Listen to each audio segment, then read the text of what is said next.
Hello all. இன்னைக்கு நம்ம relative velocity கான்செப்ட்ல பார்ட் 3 வீடியோவில் இருக்கோம். இந்த வீடியோவில் நம்ம ரிவர் போட் ப்ராப்ளம்ஸ் பற்றி பார்க்க போகிறோம். இந்த ப்ராப்ளம்ஸ் பேசிக்ஸ் ஃபஸ்ட்டு பார்த்துட்டு அப்புறம் நம்ம HC கொஸ்டின்ஸோ 2 கொஸ்டின் சால்வ் பண்ண போகிறோம். ஸோ இந்த வீடியோ வந்து எண்ட் வரைக்கும் ஸ்கிப் பண்ணாமல் பாருங்கள். ஃபர்ஸ்ட் கொஸ்டினில் வந்து ஒரு 16 கிலோமீட்டர் வைட் ரிவர் இருக்குன்னு சொல்லியிருக்காங்க. அதாவது இந்த ரிவரோட வித் வந்து 16 கிலோமீட்டர் சொல்லியிருக்காங்க. அதில் வந்து ஒரு ஸ்விம்மர் வந்து ஸ்ட்ரைட்டாக 4 கிலோமீட்டர் பர் ஹவரில் வந்து ஸ்விம் பண்ண ட்ரை பண்ணிட்டு இருக்காரு. அந்த ரிவர் வந்து 3 கிலோமீட்டர் பர் ஹவரில் வந்து ஓடிக்கிட்டு இருக்கு அந்த ரிவர். ஸோ கொஸ்டின் ஃபர்ஸ்ட் என்ன கேட்குறாங்கன்னா, time taken to cross river. இந்த ஸ்விம்மர் வந்து எவ்வளோ நேரத்தில் இந்த ஆப்போசிட் பேங்க்குக்கு போவாருன்றது தான் ஃபர்ஸ்ட் கொஸ்டின். ஸோ இந்த மாதிரி ப்ராப்ளம்ஸ் வந்து ஆக்சுவல் ப்ராப்ளம்ல போகிறதுக்கு முன்னாடி, ஸோ இது வந்து velocity of river with respect to ground. With respect to ground வந்து 3 கிலோமீட்டர் பர் ஹவர்ல வந்து ரிவர் ஃப்ளோ ஆகிட்டு இருக்கு. இந்த வெலாசிட்டி என்னது? வெலாசிட்டி ஆஃப் ஸ்விம்மர் ஸ்ட்ரெயிட்டாக ஸ்விம் பண்ண ட்ரை பண்ணிட்டு இருக்காருல்ல. ஸோ இந்த ரிவர்ல இருந்து பார்க்கும்போது இது ஸ்ட்ரெயிட்டாக ஸ்விம் பண்ண ட்ரை பண்ணிட்டு இருக்காரு. ஸோ இது வந்து velocity of swimmer with respect to river. ஆனா யாரோ ஒரு மனுஷன் வந்து இங்க கிரவுண்ட்ல இருந்து பார்த்துட்டு இருக்காருன்னு வச்சுக்கோங்களேன்.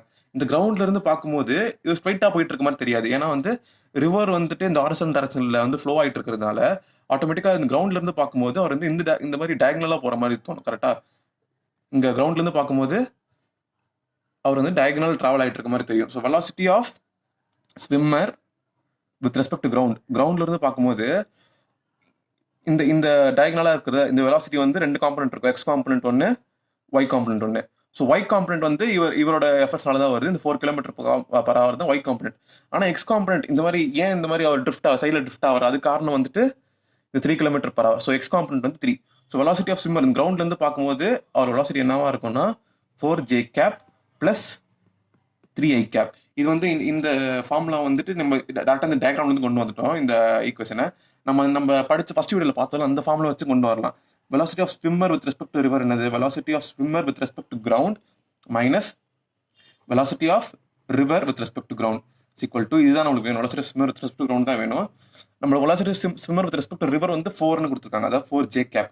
4j cap is equal to velocity of swimmer with respect to ground minus velocity of river with respect to ground வந்து 3i cap. x direction 3. So 3i cap. இது 3i cap என்ன கொண்டு போனோம்னா velocity of swimmer with respect to ground is equal to 4j cap plus 3i cap. 4j cap plus 3i cap. இதே தான் வந்து நம்ம diagram வச்சு இது வந்துட்டு ஃபார்முலா வச்சு போனோம். இது கான்செப்ட் வச்சு நம்ம பண்ணும்போது இதே தான் வருது. சரி, ஓகே. இது வந்துட்டு நம்ம பேசிக் பார்த்துட்டோம். இப்போ வந்து ஃபர்ஸ்ட் கொஸ்டின் என்ன கேட்குறாங்க? Time taken to cross river. இந்த எண்ட்ல இருந்து அந்த எண்டுக்கு அவர் போறது வந்து எவ்வளோ நேரம் ஆகும்னு கேட்குறாங்க. ஸோ இந்த மாதிரி ரிவர் போட் ப்ராப்ளம் வந்தாலே நம்ம வந்துட்டு மெயினாக நான் என்ன ஞாபகம் வச்சுக்கணும்னா, வெர்டிக்கல் மோஷன் தனியாகவும் ஹாரிசான்டல் மோஷன் தனியாகவும் நம்ம சால்வ் பண்ணணும். ஸோ இந்த எண்ட்ல இருந்து இந்த எண்ட்ல வெர்டிக்கல் டிஸ்டன்ஸ் எவ்வளோ? 16 கிலோமீட்டர். வெர்டிக்கல் வெலாசிட்டி எவ்வளோ? 4 kilometre per hour. So time எவ்வளோ இருக்கும்? Velocity is equal to distance travel by time டேக்கனா. So time is equal to distance by velocity. நான் வந்து இப்போ வெர்டிக்கல் மோஷன் தான் கணக்கில் எடுத்துக்கிறேன். வெர்டிக்கல் மோஷனில் டிஸ்டன்ஸ் வந்து 16. கரெக்டுங்களா? வெர்டிக்கல் மோஷனில் வெலாசிட்டி வந்து 4. ஸோ டைம் வந்து 4 ஹவர்ஸ். டைம் வந்து 4 ஹவர்ஸ். ஸோ 4 ஹவர்ஸில் வந்து அவர் இந்த எண்ட்ல இருந்து இந்த எண்டுக்கு போயிடுவார். அடுத்த கொஸ்டின் கேட்குறாங்க பாருங்க. At what point and opposite bank he arrives. அதாவது இதுதான் ட்ரிஃப்ட்னு சொல்கிறோம். இவர் இந்த ரிவர் ஃப்ளோ இருக்கிறதுனால இங்கே ஆரம்பிச்சாரா ஸ்ட்ரெயிட்டாக இங்கேயே போய் ரீச் ஆக மாட்டார். இந்த ரிவர் வந்து 3 கிலோமீட்டர் பர் ஹவரில் ஃப்ளோ ஆகிட்டு இருக்கிறதுனால தள்ளிட்டே போயிட்டு எங்கேயோ ஒரு பாயிண்ட்ல வந்து போய் ரீச் ஆவார். இந்த டிஸ்டன்ஸ் இங்கே ஆரம்பிச்சதுல இருந்து இங்கே ஆரம்பிக்கிறாரு, இங்க போய் முடிக்கிறாருன்னு வச்சுக்கோங்க. இதுதான் வந்து நம்ம இந்த லென்த் தான் வந்து ட்ரிஃப்ட்னு சொல்றோம். அந்த ட்ரிஃப்ட் எவ்வளோன்னு கேட்குறாங்க. ஸோ இங்க ஆரம்பிச்சு அவர் இங்க போறதுக்கு இந்த பேங்க்ல ஆரம்பிச்சு அந்த பேங்க் போறதுக்கு 4 ஹவர்ஸ் ஆகுது. இது வந்துட்டு வெர்டிகல் மோஷன் கண்டுபிடிச்சிட்டோம் நம்ம. இப்போ இந்த ஹாரிசான்டல் மோஷன் கண்டுபிடிச்சோம். ஹாரிசான்டல் மோஷன்ல வந்து வெலாசிட்டி இஸ் ஈக்குவல் அதே டிஸ்டன்ஸ் பை டைம் எடுத்துப்போம். Distance is equal to velocity into டைமா. ஸோ டிஸ்டன்ஸ் இந்த ட்ரிஃப்ட் தான் நம்மளுக்கு வேணும். டிஸ்டன்ஸ் தான் இந்த ஹாரிசான்டல் டிஸ்டன்ஸ் தான். ஹாரிசான்டல் வெலாசிட்டி எவ்வளோ? ஹாரிசான்டல் வெலாசிட்டி வந்து இந்த கேஸ்ல 3. ஸோ 3 இன்டூ டைம் எவ்வளோ? 4 ஹவர்ஸ்ல வந்து இங்க இருந்து இங்க போறாரு. அந்த 4 ஹவர்ஸ்ல ஹாரிசான்டல் எவ்வளோ மோஷன் ஆயிருக்கும்? 3 இன்டூ 4. So 12 kilometre. 12 கிலோமீட்டர் தான் வந்து ட்ரிஃப்ட். ஸோ இந்த ட்ரிஃப்ட் வந்து 12 கிலோமீட்டர். சாரி, இந்த ட்ரிஃப்ட் இந்த டிஸ்டன்ஸ் வந்து 12 கிலோமீட்டர்ஸ். 12 கிலோமீட்டர்ஸ். தேர்ட் கொஸ்டின் கேட்குறாங்கன்னா, actual distance is swims. Actual distance is swims. அதாவது இங்க இருந்து ஆரம்பிச்சு டயகனலா போய் இங்க ரீச் ஆவாரு. ஸோ இதுதான் வந்து இவரோட வந்து ஆக்சுவல் டிஸ்டன்ஸ். இந்த டிஸ்டன்ஸ் தான் வந்து ஆக்சுவலா அவர் எவ்வளவு ஸ்விம் பண்ணிருக்காருன்றது. அதை எப்படி கண்டுபிடிக்கலாம்? இந்த வித் வந்து 16 கொடுத்துட்டாங்க, 16 கிலோமீட்டர்னு. இந்த ட்ரிஃப்ட் வந்து நம்ம 12 கண்டுபிடிச்சிட்டோம். இந்த ட்ரிஃப்ட் வந்து 12 கண்டுபிடிச்சிட்டோம். இது கண்டுபிடிக்கலாம் ஈஸியா. இப்போ இது ரைட் ஆங்கிள் ட்ரையாங்கிள், 2 சைடு தெரியும். நம்ம தேர்ட் சைடு கண்டுபிடிக்கணும். அதுக்கு என்ன பண்ணணும்? 16 ஸ்கொயர் ப்ளஸ் 12 ஸ்கொயரா சைட் ஸ்கொயர் நம்ம வந்து ஆட் பண்ணுறோம். இது ரைட் ஆங்கிள் ட்ரையாங்கிள் ஹைப்போடெனஸ் கண்டுபிடிக்கணும். நம்ம இந்த ட்ரையாங்கிளோட ஹைப்போடெனஸ் கண்டுபிடிக்க இந்த ஃபார்முலா யூஸ் பண்ணுறோம். So under root 256 plus 144 is equal to under root 400 is equal to 20 kilometre. ஆக்சுவலாக வந்து 20 கிலோமீட்டர் ட்ராவல் பண்ணி இந்த ஆப்போசிட் பேங்க் வந்து ரீச் பண்ணுறாரு. ஸோ இதோட இந்த ஃபர்ஸ்ட் கொஸ்டின் முடியுது. செகண்ட் வந்து அதே மாதிரி சிமிலர் கொஸ்டின் தான், எல்லாமே சேம் தான். இங்கே வெலாசிட்டி ஆஃப் ரிவர் வந்து 8 kilometre with respect ground 8 kilometre, with வந்து 30 கிலோமீட்டர். ஆனால் இந்த கேஸில் வந்து அவர் ஸ்ட்ரைட்டாக ஸ்விம் பண்ண ட்ரை பண்ணல. இந்த ஸ்விம்மரே வந்து ஒரு 37 டிகிரி ஆங்கிளில் வந்து ஸ்விம் பண்ண ட்ரை பண்ணிட்டு இருக்காரு. இந்த கேஸில் அதே 3 question, time taken to cross the river, drift, actual கேட்குறாங்க. சரிங்களா? ஸோ ஃபர்ஸ்ட் இது வந்துட்டு இது என்னது velocity of swimmer with respect to river வந்துட்டு 10 கிலோமீட்டர் பர் ஹவர்னு கொடுத்துட்டாங்க. ஸோ இது வந்து நான் 2 காம்பனண்டாக பிரிக்கிறேங்க பாருங்க. இது வந்து 10ங்களா. ஸோ ஹாரிசான்டல் ஒரு காம்பனண்ட் இருக்கும், வெர்டிகல் ஒன்று இருக்கும். கரெக்டா? ஸோ இது 37 டிகிரின்னு கொடுத்துறாங்க. இந்த ஆங்கிள் 37 டிகிரி. இந்த ஸ்பெஷல் ட்ரையாங்கிள் வந்து நம்ம செகண்ட் வீடியோவில் பார்த்தோம். ஸ்பெஷல் ட்ரையாங்கிள் அது வந்துட்டு என்ன ஸ்பெஷல் ட்ரையாங்கிள், அந்த ஸ்பெஷல் ட்ரையாங்கிள் வந்துட்டு ஸோ இந்த ஆங்கிள் 37 டிகிரியா இருந்துச்சுன்னா இது 53 டிகிரி, இது 90 டிகிரியா இருந்துச்சுன்னா 37 டிகிரிக்கு ஆப்போசிட் இருக்க சைடு வந்து 3 யூனிட்ஸாக இருக்கும். 53க்கு ஆப்போசிட்ல வந்து 5, இது ஆட்டோமேட்டிக்காக 53 டிகிரி ஆப்போசிட் வந்து 4, ஹைப்போடெனஸ் வந்து ஆட்டோமேட்டிக்காக 5 இருக்கும். இதுதான் வந்து ஸ்பெஷல் ட்ரையாங்கிள். ட்ரையாங்கிள் வந்து நிறைய ப்ராப்ளம் யூஸ் ஆகும், கண்டிப்பாக ஞாபகம் வச்சுக்கோங்க. ஸோ இந்த ஆங்கிள் 37 டிகிரினா இந்த வந்து இப்போ இந்த 10 கிலோமீட்டர் பர் ஹவர் வெலாசிட்டி வந்து ரிசால்வ் பண்ண போகிறேன். ஹாரிசான்டல் காம்பனண்ட் ஆகும், வெர்டிகல் காம்பனண்ட் ஆகும். ஸோ இது வந்துட்டு 10 cos 37, இது வந்துட்டு 10 sin 37. ரிசால்வ் எப்படி பண்ணுறதுன்றதை வந்து நம்ம இந்த ரிலேட்டட் செகண்ட் வீடியோவில் பார்த்துருப்போம். அதை செக் பண்ணி பாருங்க. இப்போ இந்த ஆங்கிளுக்கு பக்கத்தில் இருக்க சைடு வந்து நான் காஸ் காம்பனண்ட், இந்த இன்னொரு பர்பெண்டிகுலர் சைடு வந்துட்டு சைன் காம்பனண்ட் எடுத்துக்கிறேன். சரிங்களா? ஸோ 10 cos 37 வேல்யூ எவ்வளோ? 10 இன்ட்டு இந்த ட்ரையாங்கிள் வந்து cos 37 எவ்வளோ பண்ணுறேன்? cos தீட்டா வந்துட்டு adjacent side by hypotenuse. 10 into 4/5 adjacent side by hypotenuse. So 2 times 8 கிலோமீட்டர் பர் ஹவர். அதுவே இந்த வெர்டிகல் காம்பனண்ட் வந்துட்டு 10 sin 37, 10 இன்ட்டு 3/5ன்னு வரும். ஸோ 2 times 6 கிலோமீட்டர் பர் ஹவர்னு வரும். ஸோ இந்த டயக்ராம் நம்ம வந்து மாற்றி எழுதிக்கலாம். இப்போ ரிசால்வ் பண்ணி முடிச்சிட்டோம். ஸோ இதில் வந்து பார்த்தீங்கன்னா கீழே இது வந்து 8 கிலோமீட்டர் பர் ஹவர், வெர்டிகல் வந்து 6 கிலோமீட்டர் பர் ஹவர். ஆனால் ஆல்ரெடி ரிவர் ஃப்ளோனால ஒரு ஹாரிசான்டல் காம்பனண்ட் ஆஃப் வெலாசிட்டி வரும். ஸோ இதுக்கு ஆப்போசிட்டில் இருக்க ரிவர் ஃப்ளோ வந்து கணக்கில் எடுத்துக்கணும் நம்ம. ஸோ இது வந்து 8 கிலோமீட்டர் பர் ஹவர். ஸோ இந்த கேஸில் வந்து பார்த்தீங்கன்னா இந்த 8 கிலோமீட்டர் இதுவும் ஒரே மேக்னெட்டில் இருக்க ஆப்போசிட் டேரக்ஷன் ரெண்டு கேன்சல் ஆகிடும். ஸோ நெட் மோஷன் வந்துட்டு வெர்டிகல் சைடில் மட்டும் தான் இருக்கும். நெட் மோஷன் வந்து வெர்டிகலாக மட்டும் தான் இருக்கும். இந்த ஸ்விம்மர் வந்து டயகனலாக ஸ்விம் பண்ணுறதுனால ஆல்ரெடி அவருக்கு ஒரு ஹாரிசான்டல் காம்பனண்ட் இருக்கும், ஒரு வெர்டிகல் காம்பனண்ட் இருக்கும். இந்த ரிவர் ஃப்ளோவும் அந்த ஸ்விம்மரோட ஹாரிசான்டல் காம்பனண்ட்டும் சேமாக இருக்கிறதுனால ரெண்டு கேன்சல் ஆகிடும். ஸோ நெட் மோஷன் வந்து வெர்டிகல் டேரக்ஷனில் தான் இருக்கும். ஸோ ஃபர்ஸ்ட் கொஸ்டின் என்ன கேட்குறாங்க? Time taken to cross the river. So வந்து டைம் கண்டுபிடிக்கிறதுக்கு நம்ம வெர்டிகல் மோஷன் மட்டும் எடுத்துப்போம். வெர்டிகல் மோஷனில் வந்து time is equal to distance by வெலாசிட்டியா, டிஸ்டன்ஸ் 30 கொடுத்துட்டாங்க. 30 வெர்டிகல் மோஷனில் வெலாசிட்டி வந்து கண்டுபிடிச்சோம் 6 kilometre per hour. So 30/6 is equal to 5 hours. So time வந்து இங்கேருந்து ஒரு ஆப்போசிட் பேங்க்குக்கு போகிறது வந்து 5 hours ஆகும். அடுத்து ட்ரிஃப்ட் நம்ம என்ன கண்டுபிடிச்சோம்? இந்த 2 காம்பனண்ட் ஆஃப் வெலாசிட்டி கேன்சல் ஆகிறதுனால மோஷன் வந்து ஸ்ட்ரெயிட்டாக தான் இருக்கும், வெர்டிகல் டைரக்ஷனில் மட்டும்தான் இருக்கும். அப்போ இந்த பாயிண்ட்ல ஆரம்பிச்சாருன்னா ஸ்ட்ரெயிட் ஆப்போசிட்டாக போயிட்டு நின்றுவார். இந்த பாயிண்ட்ல ஆரம்பிச்சாருன்னா ஸ்ட்ரெயிட்டாக போய் அங்கே ஆப்போசிட் இந்த பாயிண்ட் எந்த பாயிண்ட்ல ஆரம்பிக்கிறதோ அது ஸ்ட்ரெயிட் ஆப்போசிட் பாயிண்ட்லேயே போய் ரீச் ஆகிடுவாரு. ஏன்னா வந்து ஹாரிசான்டல் மோஷனே இருக்காது, கேன்சல் ஆகிடும் வெலாசிட்டி. அதனால வெர்டிகல் மோஷன் மட்டும் தான் இருக்கிறதுனால ஸ்ட்ரெயிட் ஆப்போசிட் பாயிண்ட்ல ரீச் ஆகிறதுனால இந்த கேஸில் ட்ரிஃப்ட் இஸ் ஈக்குவல் டு 0. இந்த கேஸில் வந்து ட்ரிஃப்ட் 0 கிலோமீட்டர். ஸோ ஆக்சுவல் டிஸ்டன்ஸும் வந்து பார்த்தீங்கன்னா இந்த வித் ஆஃப் தி ரிவர் எவ்வளோ அது ஆக்சுவல் டிஸ்டன்ஸ் வந்து 30 கிலோமீட்டர் தான் இந்த கேஸில். இந்த வந்து ஹாரிசான்டல் டைரக்ஷன் வந்து மோஷனே இல்லாதனால இந்த கேஸ் வந்து ஆக்சுவல் டிஸ்டன்ஸ் வந்து இந்த வித் ஆஃப் தி ரிவர் எவ்வளவோ அதுதான் வந்து ஸ்ட்ரெயிட் டைரக்ஷன்லேயே போயிட்டு ரீச் ஆயிடுவார். ஸோ இந்த கொஸ்டினும் புரிஞ்சிருக்கும்னு நினைக்கிறேன். அடுத்து ஸோ இப்போதைக்கு பேசிக் ஐடியா கிடச்சிருக்குன்னு நினைக்கிறேன். கொஸ்டின் கொடுத்துருந்தாங்கன்னா எப்படி சால்வ் பண்ணுறதுன்னு. இது வந்து HC வார்மாலாக்கு ஒரு கொஸ்டின். ஃபஸ்ட்டு கொஸ்டின் எல்லாம் கொடுத்துட்டாங்க, பார்த்துட்டு நம்ம டயக்ராம் போட்டுக்கோம். ஃபஸ்ட்டு ஒரு ரிவர் போட்டுக்கலாம். ஸோ என்ன கொடுத்துருக்காங்க? Man can swim in still water at speed of 3 kilometre per hour. ஒரு ஸ்டில் வாட்டர் இருக்குன்னா அதில் வந்து அவரால் 3 கிலோமீட்டர் பர் ஹவரில் போக முடியாது. அதாவது velocity of swimmer with respect to river வந்து 3 கிலோமீட்டர் பர் ஹவர். ஸோ ஒரு ஸ்டில் வாட்டர்லேருந்து பார்த்தோம்னா ஒரு 3 கிலோமீட்டர் பர் ஹவர்லேருந்து போகிற மாதிரி இருக்கும். Okay, he wants to cross a river that flows at 2 kilometers per hour. Velocity of river with respect to ground வந்து 2 kilometers per hour and reach the point directly opposite to his point, starting point. அதாவது இங்கே ஆரம்பிக்கிறாருன்னா அவர் வந்து ஸ்ட்ரெயிட்டாக இங்கேயே போகணும்னு நினைக்கிறாரு. அதாவது நம்ம வேற எங்கேயும் ட்ரிஃப்ட் ஆகாமல் எந்த பாயிண்ட்ல ஆரம்பிக்கிறாரோ அது ஸ்ட்ரெயிட் ஆப்போசிட் பாயிண்ட்லேயே போய் ரீச் ஆகணும்னு ஆசைப்படுறாரு. ஸோ ஃபர்ஸ்ட் கொஸ்டின் வந்து in which direction should you try to swim? இங்கேருந்து ஆரம்பிச்சு ஸ்ட்ரெயிட்டாக அங்கே போய் சேர்றதுக்கு எந்த டைரக்ஷனில் அவர் வந்து ஸ்விம் பண்ணணும்னு கேட்குறாங்க ஃபர்ஸ்ட். ஸோ தெரிஞ்ச மாதிரி ரிவர் வந்து இப்படி ஃப்ளோ ஆகிட்டு இருக்கா, velocity of river with respect to ground வந்து 2 km/h. ஸோ ஃபர்ஸ்ட் நம்ம ஒரு ஸ்ட்ரெயிட்டாக இப்படி போகணும் ஆரம்பிச்சாருன்னா இந்த வெலாசிட்டி இந்த ரிவரோட வெலாசிட்டி இருக்கிறதால ட்ரிஃப்ட் ஆகிட்டு இங்கெங்கேயோ போய் ரீச் ஆவார். ஸோ இந்த டைரக்ஷன் ஸ்விம் பண்ண ஆரம்பிச்சாருன்னா ஆல்ரெடி இப்படி தான் ட்ரிஃப்ட் ஆக போறாரு, இப்படி ஆரம்பிச்சாருன்னா இன்னும் தள்ளி போய் நிறுத்துற மாதிரி ஆயிடும். ஸோ கண்டிப்பாக அவர் வந்து ஸ்ட்ரெயிட் ஆப்போசிட் பாயிண்ட்டுக்கு போனோம்னா இப்படி ஏதோ ஒரு டைரக்ஷனில் வந்து அவர் ஆரம்பிக்கணும். கரெக்டாக இப்படி இந்த டைரக்ஷனில் வந்து ஸ்விம் பண்ண ஆரம்பிக்கணும். அப்போ தான் வந்து ட்ரிஃப்ட் ஆனாலுமே ஸ்ட்ரெயிட் ஆப்போசிட் பாயிண்ட்டுக்கு வந்து அவர் போய் சேர முடியும். ஓகே, அது தெரியும் நம்மளுக்கு. இப்போ இந்த 3 km/h வெலாசிட்டி வந்து இந்த டைரக்ஷன்ல இருக்கு. ஸோ நான் ரிசால்வ் பண்ணிக்கிறேன். இந்த ஆங்கிள் வந்து தீட்டான்னு எடுத்துக்கிறேன். எந்த ஆங்கிள் வந்து இந்த வெர்டிகல்ல இருந்து எந்த ஆங்கிள் அவர் ஸ்விம் பண்றாருன்றத கொஸ்டின் கேட்கறாங்க. இன் விச் டைரக்ஷன் தான் இந்த தீட்டா ஆங்கிள் தான் ஃபர்ஸ்ட் கொஸ்டின்ல கேட்கறாங்க. ஸோ இது 3.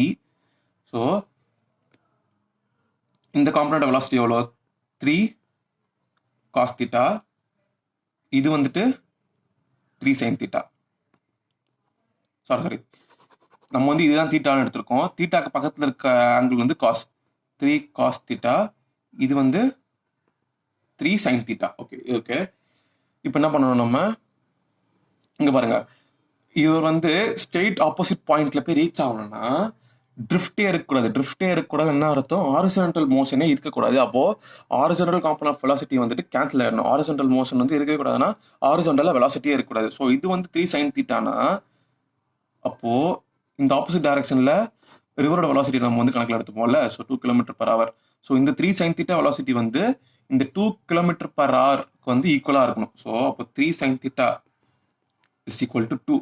So sin θ is equal to 2/3. sin θ is equal to 2/3. அப்போ θ is equal to sin inverse of 2/3. So இந்த ஆங்கிளில் தான் வந்து அவர் ஸ்விம் பண்ண ட்ரை பண்ணணும். இந்த வெர்டிக்கல்ல இருந்து sin inverse of 2/3 ஆங்கிள் வந்து ஸ்விம் பண்ண ட்ரை பண்ணிட்டு இருந்தாருன்னா அவர் வந்து இந்த ஸ்ட்ரெயிட் ஆப்போசிட் பாயிண்ட்ல போய் ரீச் ஆயிடலாம். ஸோ பி கொஸ்டின் என்ன கேட்கணும் பார்த்தீங்கன்னா, how much time will it take to cross the river if the river is 500 metre wide? So இந்த வித் வந்துட்டு 500 மீட்டர்னு கொடுத்துட்டாங்க. 500 மீட்டர் என்ன அர்த்தம்? கிலோமீட்டர் எழுதிக்கலாம். 0.5 கிலோமீட்டர். நமக்கு எல்லா யூனிட்டுமே km/h தான் இருக்கிறதுனால கிலோமீட்டர் எழுதிக்கலாம். 0.5 கிலோமீட்டர். ஸோ எவ்வளோ டைம் எடுக்கும்னு கேட்குறாங்க. ஓகேங்களா?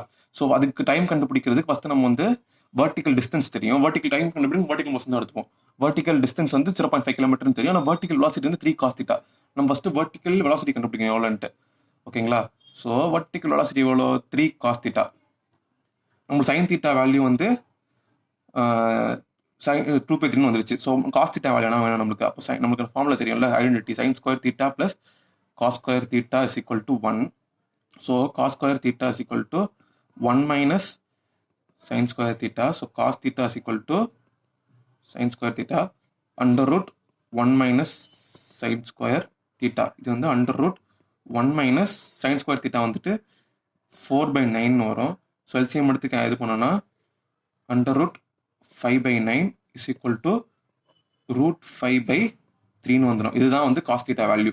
ஸோ இது வந்துட்டு 3 cos θ தான் வந்து வெர்டிக்கல் டைரக்ஷன்ல வந்து vyன்னு எடுத்துக்கிறேன். வெர்டிக்கல் டைரக்ஷன்ல வந்து வெலாசிட்டி வந்து 3 cos θ. So 3 into root 5/3. 3 into root 5/3. 3 cancel ஆயிடுச்சுன்னா root 5 km/h தான் vertical component of velocity. So இப்போ கொஸ்டின் என்ன கேட்குறாங்க? Time taken. So velocity is equal to distance travel by time taken. Time is equal to distance by velocity. Distance வந்து 0.5 by velocity எவ்வளோ? root 5. இந்த 0.5 நான் 1/2 எழுதிக்கலாம். So 1/2 root 5 hours. 1/2 root 5 ஹவர்ஸ்ல வந்து இந்த பாயிண்ட்ல இருந்து அவரால் ஆப்போசிட் பாயிண்ட்டுக்கு ரீச் ஆகிடணும். ஸோ இந்த கொஸ்டின் கிளியராக இருக்கும்னு நினைக்கிறேன். நம்ம வந்து ஹாரிசான்டல் டைரக்ஷன்ல வந்து ஒரு ஸ்ட்ரெயிட் ஆப்போசிட் பாயிண்ட்டுக்கே போகணுன்றதுக்காக ஹாரிசான்டல் மோஷனே இருக்கக்கூடாது. அதுக்காக ஹாரிசான்டல் வெலாசிட்டி கேன்சல் ஆகணுன்றதுக்காக இந்த 3 sin θவையும் இந்த 2 ஈக்குவேட் பண்ணி sin θ வேல்யூ கண்டுபிடிச்சிடும். அதான் டைரக்ஷன். அப்போ sin θ வேல்யூ வச்சு நம்ம cos θ வேல்யூ கண்டுபிடிச்சு அதை வச்சு நம்ம 3 cos θ y காம்பனன்ட் வெலாசிட்டி வந்து 3 cos θ தானே. ஸோ cos θ வேல்யூ கண்டுபிடிச்சு 3 cos θன்னு போட்டு y காம்பனன்ட் வெலாசிட்டி கண்டுபிடிச்சிட்டு டைம் கண்டுபிடிக்க டிஸ்டன்ஸ் பை வெலாசிட்டி ஃபார்முலா போடுறோம். வெர்டிகல் டிஸ்டன்ஸ் தெரியும், வெர்டிகல் வெலாசிட்டி கண்டுபிடிச்சிட்டோம். ஸோ அதை ரெண்டு டிவைட் பண்ணோம்னா நம்ம வந்து டைம் கிடைச்சிடும், எவ்வளோ நேரத்தில் வந்து போய் சேர்ந்துருவாருன்ட்டு. இது வந்து HC வார்முலா கொஸ்டின். இது புரிஞ்சிருக்கும்னு நினைக்கிறேன். அடுத்து இன்னொரு இதுவும் ஹெச்ஓஎம்எல் கொஸ்டின் தான். இந்த கொஸ்டின் கொடுத்துருக்காங்க பார்த்தீங்கன்னா, man can swim at a speed of 3 km/h still water. So அதே மாதிரி ரிவர் எடுத்துக்குவோம். இந்த ரிவரில் வந்து அவரால் 3 km/h வந்து அப்போ velocity of swimmer with respect to river வந்து 3 km/h கொடுத்துருக்காங்க. ஓகே ஒரு ஸ்டில் வாட்டர் ரிவர் இருந்துச்சுன்னா அதில் வந்து அவர் வந்து 3 km/h வந்து மூவ் பண்ண முடியும். he wants to cross a 500 meter wide river. So river width வந்து 500 மீட்டர்னு அர்த்தம், 0.5 கிலோமீட்டர்னு அர்த்தம். 0.5 kilometre river width flowing at 2 km/h. So velocity of river வந்து with respect to ground 2 km/h கொடுத்துருக்காங்க. Okay, he keeps himself at an angle of 120 degree with the river flowing while swimming. அதாவது river இப்படி flow ஆகிட்டு இருக்கா, இந்த ஃப்ளோக்கு 120 degree angle வந்து இவர் swim பண்ணுறாரு. ஸோ இந்த ஆங்கிள் வந்து 120 டிகிரின்னு கொடுத்துருக்காங்க. ஓகே, இந்த ஆங்கிள் வந்து 120 டிகிரின்னு கொடுத்துருக்காங்க. ஸோ நம்மளுக்கு தெரியும் இந்த மொத்த ஆங்கிள் வந்து 180 டிகிரி. அதில் இது 120 டிகிரினா மீதி இது எவ்வளோ? இது வந்து 60 டிகிரி. கரெக்டாக 60 degree. Okay, so first question கேட்குறாங்கன்னா, find the time it takes to cross the river. அதாவது இங்கேருந்து இங்கே போகிறதுக்கு வந்து அவருக்கு எவ்வளோ டைம் ஆகும்னு கேட்குறாங்க. ஃபர்ஸ்ட் இந்த வேல்யூ வந்து 3 கொடுத்துருக்காங்களா, 3 நம்ம வந்து ரிசால்வ் பண்ணிப்போங்க. பாருங்க, இது வந்து 3 கொடுத்துருக்காங்க. இந்த ஆங்கிள் வந்து 60 டிகிரி. இந்த ஆங்கிள் 60 டிகிரினா நம்ம வந்து இப்போ ரிசால்வ் பண்ண போகிறோம். ஸோ இந்த ஹாரிசான்டல் காம்பனண்ட் வந்து 3 cos 60, இது வெர்டிகல் காம்பனண்ட் வந்து 3 sin 60. ரிசால்வ் பண்ணுறது குழப்பிக்காதீங்க. இந்த ஆங்கிள் எங்கே இருக்கோ அந்த ஆங்கிளை தொட்டுக்கிட்டு இருக்க சைடு, இந்த ஆங்கிள் பக்கத்துல இருக்க சைடு வந்து காஸ் காம்பனண்ட்டு, அந்த இன்னொரு வெர்டிகல் சைடு வந்து சைன் காம்பனண்ட் 3 sin 60. ஓகேங்களா, ரிசால்வ் பண்ணுறது இவ்வளோ தான். ஓகே, இப்போ வந்து நம்மளுக்கு வந்து ஹாரிசான்டல் காம்பனண்ட் ஃபர்ஸ்ட் கண்டுபிடிச்சோம். 3 into cos 60 வேல்யூ என்னது? cos 60 வந்து 1/2. ஸோ இது Vx எடுத்துக்கலாம். இஸ் ஈக்குவல் டு 1.5 இடமா 1.5 km/h தான் வந்துட்டு horizontal component of velocity. Vertical வந்து 3 sin 60. So 3 into √3/2 is equal to இது 1.5 தான், 1.5 √3. ஸோ இந்த டயக்ராம் திருப்பி வரைஞ்சி பண்ணோம். ஸோ ரிசால்வ் பண்ணிட்டோம். இப்போ வெர்டிக்கலில் வந்து 1.5 √3 km/h, ஹாரிசான்டலில் வந்து எவ்வளோ 1.5 km/h. இதோட வேலை முடியல, நம்மளுக்கு வந்து ரிவரோட வெலாசிட்டி வந்து இந்த டைரக்ஷனில் இருக்குது. ஸோ இதுவும் இம்பேக்ட் இருக்கும்ல ஸ்விம்மிங்கில். ஸோ இது வந்துட்டு 2 km/h இந்த டைரக்ஷனில். ஸோ இந்த டைரக்ஷன் 2 km/h, இந்த டைரக்ஷன் 1.5. இது ரெண்டும் சப்ராக்ட் பண்ணணும். ஆப்போசிட் டைரக்ஷனில் இருக்க சப்ராக்ட் பண்ணி நம்ம எழுதணும்னா நெட் டைரக்ட் வெலாசிட்டி எப்படி இருக்கும்? வெர்டிக்கல் எது டிஸ்டர்ப் பண்ண போகிறதில்ல. ஸோ வெர்டிக்கல் வந்து 1.5 √3 km/h தான். ஆனால் ஹாரிசான்டல் வந்து 2 - 1.5 பண்ணோன்னா 0.5 km/h ஹாரிசான்டல் வந்து 0.5 km/h. ஸோ நம்ம ஃபைனலாக வந்து இந்த டைரக்ஷனில் இந்த இதோட ரிசல்ட் வந்து எப்படி இருக்கும், இந்த டைரக்ஷனில் ஸ்விம் பண்ணி போயிட்டு இருப்பாரு. ஸோ ஃபர்ஸ்ட் என்ன கேட்குறாங்க, find the time it takes to cross the river. Time வந்து என்னது? Distance by velocity. Vertical component நம்ம வெர்டிகல் மோஷன் எடுத்துக்கிறோம். வெர்டிகல் மோஷனில் டிஸ்டன்ஸ் எவ்வளோ? 0.5. வெர்டிகல் வெலாசிட்டி நம்ம கண்டுபிடிச்சிட்டோம் எவ்வளோ? 1.5 √3. ஸோ 1.5 √3 இது 1 டைம் 3 டைம்ஸ் ஆயிடுமா? So 1/3 √3 hours. 1/3 √3 ஹவர்ஸ். ஸோ 1/3 √3 ஹவர்ஸில் அவர் இங்கேருந்து இங்கே போயிடுவார். அடுத்து என்ன கேட்குறாங்க, அட் வாட் பாயிண்ட் அந்த opposite bank will he arrive. அப்போ ஒன்றும் இல்லை, இப்படி என்ன அர்த்தம் இருக்குது? ட்ரிஃப்ட் கேட்குறாங்க. ட்ரிஃப்ட் கேட்குறாங்க. இங்கே ஆரம்பிச்சாருன்னா எந்த பாயிண்ட்ல போய் அரைவ் ஆவார்னு கேட்குறாங்க.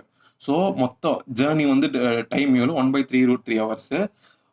ஹாரிசான்டல் காம்பனண்ட் நெட் வெலாசிட்டி எவ்வளோ? 0.5. So distance is equal to வெலாசிட்டின்னு டைமா டிஸ்டன்ஸ். இப்போ வந்து நம்ம இது வந்து வெர்டிக்கல், இது வந்து வெர்டிக்கல் மோஷன், இந்த ஃபுல்லாக பண்ணுது டைம் கண்டுபிடிச்சது. இப்போ வந்து ட்ரிஃப்ட் கண்டுபிடிக்க நம்ம ஹாரிசான்டல் மோஷன் சால்வ் பண்ணிட்டு இருக்கோம். ஹாரிசான்டலில் வந்து distance velocity time. Horizontal velocity net velocity எவ்வளோ?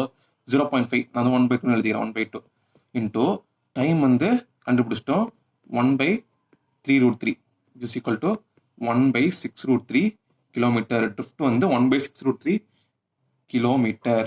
டைம் வந்து வெர்டிக்கல் மோஷனாக இருந்தாலும் சரி, ஹாரிசான்டல் டைம் சேம் தான். இங்கேருந்து இங்கே போகிற டைமில் வந்து எவ்வளோ ட்ரிஃப்ட் ஆகுதுன்னு தான் வந்து ட்ரிஃப்ட் கண்டுபிடிக்காங்க. அதனால இதே டைம் யூஸ் பண்ணும். டைம் வந்து மாற போகிறது இல்லை. வெர்டிக்கல் மோஷனும் ஹாரிசான்டல் மோஷனும் ஒரே டைம் தான் ஆக போகுது. ஓகேங்களா? ஸோ வந்து அது யூஸ் பண்ணி நம்ம கண்டுபிடிச்சிடறோம். இதுவும் புரிஞ்சுக்கணும் டவுட் இருக்கான்னு நினைக்கிறேன். இதுவும் கிளியராக புரிஞ்சுக்கணும்னு நினைக்கிறேன். ஸோ இந்த மாதிரி ப்ராப்ளம்ஸ் ரெண்டு டிஃப்ரெண்ட் கேஸ் இருக்குது. ஸோ ஃபர்ஸ்ட் வந்து இந்த ரிவரை வந்து அவர் வந்து மினிமம் டிஸ்டன்ஸில் ட்ராவல் பண்ண பார்க்குறாரு. மினிமம் டிஸ்டன்ஸ் ட்ராவல் பண்ணுறதுக்கு என்ன பண்ணணும்? அவர் வந்து இங்க ஆரம்பிக்கிறாருன்னா இங்கேயே போய் ரீச் ஆகணும். வேற எங்கே இப்போ இந்த டேரக்ஷன்லாம் போற மாதிரி இருந்துச்சுன்னா இங்க போய் ரீச் ஆவாரு. எங்க எக்ஸ்ட்ரா டிஸ்டன்ஸ் ட்ராவல் பண்ற மாதிரி இருக்கும். ஸோ கம்மியான டிஸ்டன்ஸ்ல போய் ஆப்போசிட்ல ரீச் ஆகணும்னா எந்த பாயிண்ட்ல ஆரம்பிக்கிறாரோ ஸ்ட்ரெயிட் ஆப்போசிட் பாயிண்ட்ல போய் அவர் வந்து ரீச் ஆயிடணும். ஸோ அதுக்கு என்ன பண்ணணும்? ஸோ அவர் வந்து velocity swimmer with respect to river வந்து இந்த டேரக்ஷன்ல ஒரு டயகனலா ஆரம்பிக்கிறாரு. அப்பதான் இந்த ட்ரிஃப்ட் இந்த வெலாசிட்டி இப்படி போயிட்டு இருக்கிறதுனால கொஞ்சம் தள்ளிட்டு வந்து ஸ்ட்ரெயிட் ஆப்போசிட் பாயிண்ட்ல போய் விடும். அதுக்கு அந்த என்ன கேஸ் தான் பார்க்குறோம் நம்ம. ஸோ இங்க பாருங்க, இது வந்து velocity of swimmer with respect to river. So இது வந்து ரிசால்வ் பண்ணிக்கலாம். ஹாரிசான்டல் காம்பனன்ட் ஒன்று இருக்கும், வெர்டிக்கல் காம்பனன்ட் ஒன்று இருக்கும். இந்த ஆங்கிள் தான் தீட்டான்னு கொடுத்துருக்காங்க. ஸோ இந்த காம்பனன்ட் என்னவா இருக்கும்? VSR sine theta. இந்த தீட்டாக்கு பக்கத்தில் இருக்க காம்பனன்ட் தான் காஸ் காம்பனன்ட். ஸோ இது வந்து VSR cos theta. Velocity of river with respect to ground இது. ஸோ இந்த டைரக்ஷன்ல velocity of river with respect to ground இருக்கு. ஓகேங்களா? ஸோ மினிமம் டிஸ்டன்ஸ்னா இந்த பாயிண்ட்ல ஆரம்பிச்சு இவர் வந்து ஸ்ட்ரெயிட் ஆப்போசிட் பாயிண்ட்ல ரீச் ஆகணும். அப்படி ரீச் ஆகிறதுக்கு என்ன பண்ணணும்?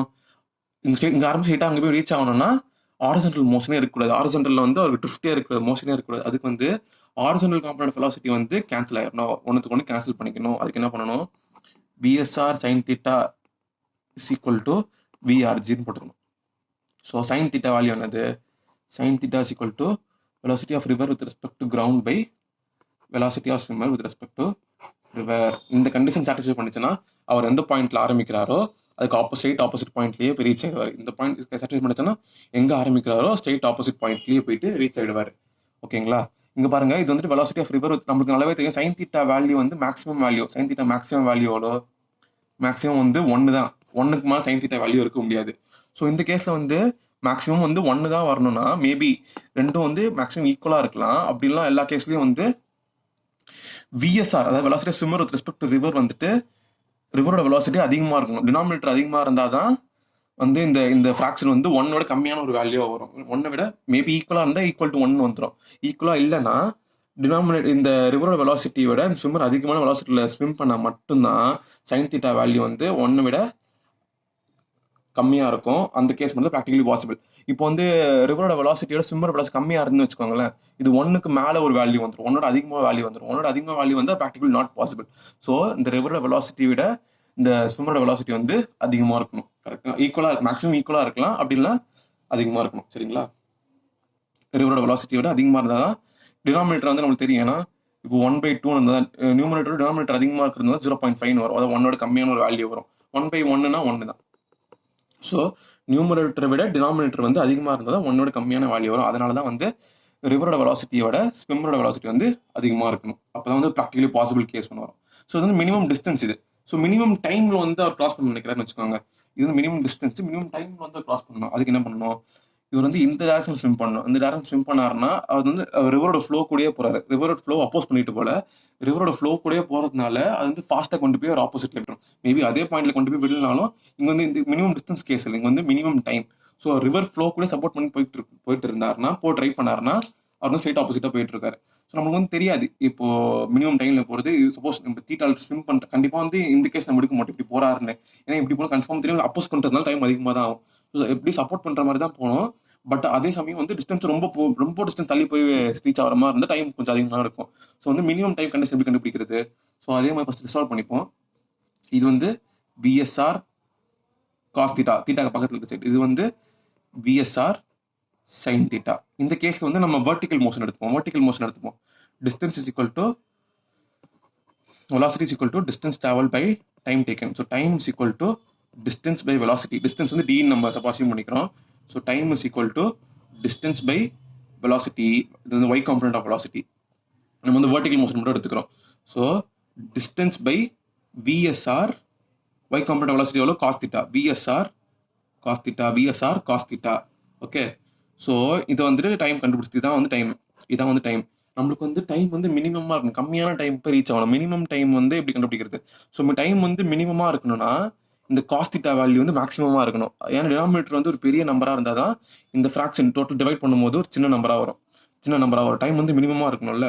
ஸோ வந்து காஸ் தீட்டா டேர்ம் வந்து மேக்ஸிமம் இருந்தால் தான் டைம் வந்து மினிமமாக இருக்கும். So cos theta maximum value எவ்வளோ? காஸ் தீட்டா மேக்ஸிமம் வேல்யூ வந்து 1. காஸ் தீட்டா 1 இருக்கணும்னா காஸ் தீட்டா 1 கண்டுபிடிச்சிட்டோம். அப்போ தீட்டா 1 இருக்கும். தீட்டா வந்து 0 டிகிரியா இருக்கணும். தீட்டா வந்து 0 டிகிரியா இருக்கணும். அப்போ வந்து அவர் வந்து ஸ்விம் பண்ண ட்ரை பண்றது வந்து ஸ்ட்ரெயிட்டா ஸ்விம் பண்ண ட்ரை பண்ணணும். ஸ்ட்ரெயிட்டா ஸ்விம் பண்ண ட்ரை பண்ணாதான் கொஞ்சம் ட்ரிஃப்ட் ஆகி இந்த ரிவர் ஃப்ளோ வந்து சப்போர்ட் பண்ணி அவர் வந்து சீக்கிரமா கொண்டு போய் விட்டுரும். ஸோ தீட்டா வந்து 0வா இருந்தால் தான் காஸ் தீட்டா 1 இருக்கும். காஸ் தீட்டா 1 இருந்தால் தான் இந்த காஸ் தீட்டா வந்து டினாமினேட்டர்ல இருக்கிறதுனால இது ஒரு பெரிய வேல்யூவா இருந்தால் தான் டைம் வந்து ஒரு சின்ன வேல்யூவா இருக்கும். ஸோ மினிமம் டைமுக்கு வந்து ஒரு 0 டிகிரியில் வந்து ஸ்விம் பண்ண ட்ரை பண்ணணும். அப்போ தான் வந்து மினிமம் டைமில் அந்த ஆப்போசிட் பேங்க்ல போய் அவர் ரீச் பண்ணுவார். ஓகேங்களா? ஸோ இதோட வந்து இந்த river boat problem relative concept நம்ம எல்லாமே கான்செப்ட் பார்த்துட்டோம். எல்லா ப்ராப்ளம்ஸும் பார்த்துட்டோம்.